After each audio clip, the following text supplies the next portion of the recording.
guys, papunta sa ano, sa bridge papuntang Hong Kong. Ano lang ang travel mo. Andito lang yung bus stop sa kabila, tapos doon ka na, parang 5 minutes lang. Wala pa nga 5 minutes. Ayan. Ay grabe, sunog na sunog tayo.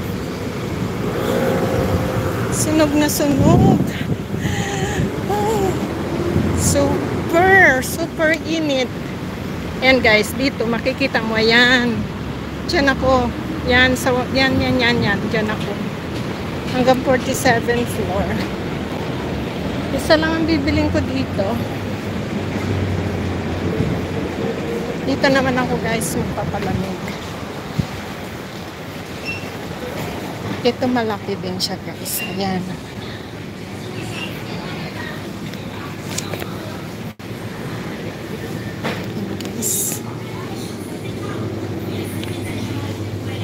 Kahit saan supermarket dito lang yung ano, yan, ito oh, tinan mo yung kanilang pakwan,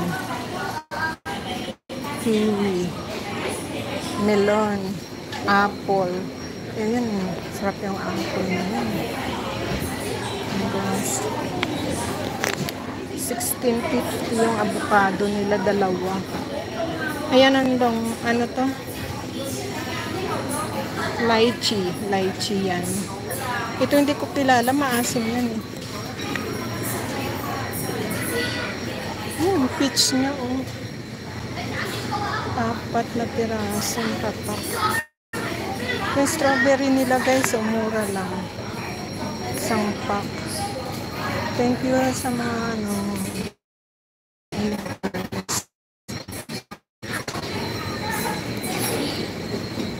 Ayan, dito. Ayan yung peach. Yung mangga din nila dito. Pero mas malalaki yung mangga at saka fresh doon sa kabila. Tapos fresh naman dito yung kanilang dragon fruit. Bibili ako ng shellfish.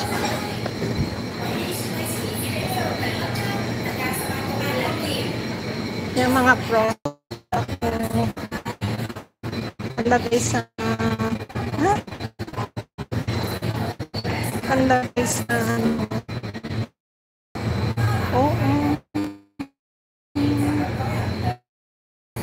panlagay ko sa soup. Bakit yung dati eh?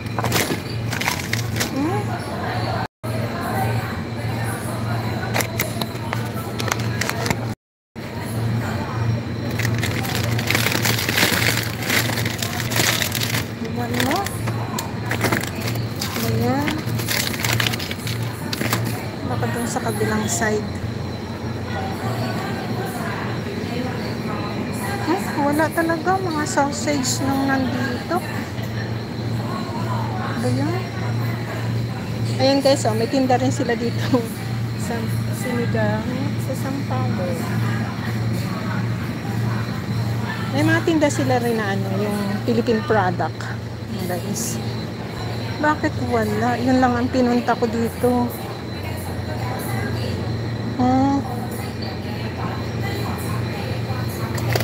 Wala na si wala dito. Wala talaga.